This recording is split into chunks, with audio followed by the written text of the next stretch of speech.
నమస్కారం అండి. ఈనాటి కమ్మని కథ పేరు కోతుల అత్యాశ. వివరిస్తున్నది మీ విజయభాస్కర్. అనగనగా ఒక అడవి. దాని పేరు వానరవనం.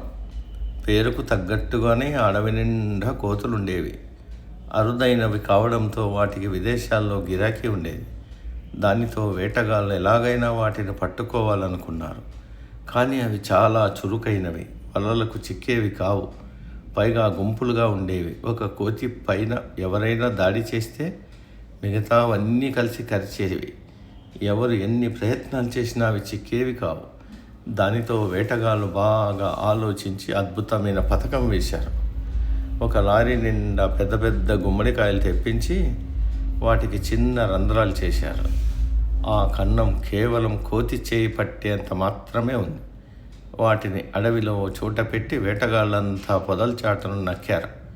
గుమ్మడికాయలను చూసిన కోతులు కొన్ని విందు భోజనం దొరికిందని ఆశపడ్డాయి.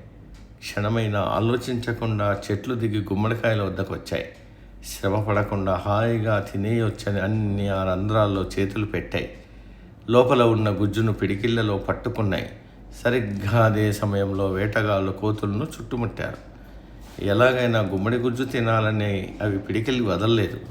కాయలతోనే పరిగెత్తే ప్రయత్నం చేశాయి. కానీ చాలా బరువు ఉండడంతో అవి ముందుకు కదలలేకపోయాయి. ఉచ్చులో చిక్కుకున్నట్లుగా విలవిల్లాడాయి. ఈలోగా వేటగాళ్ళు వాటిని బంధించేశారు. గుమ్మడి గుజ్జు కోసం ఆశపడి ముందు వెనక ఆలోచించకపోవడంతోనే తాము చిక్కుల్లో పడ్డామని కోతులకు అర్థమైంది. కానీ అప్పటికే సమయం మించిపోయింది. ఆ అడవిలో అరుదైన జాతి కోతులు అలా అంతరించిపోయాయి. సమాప్తం.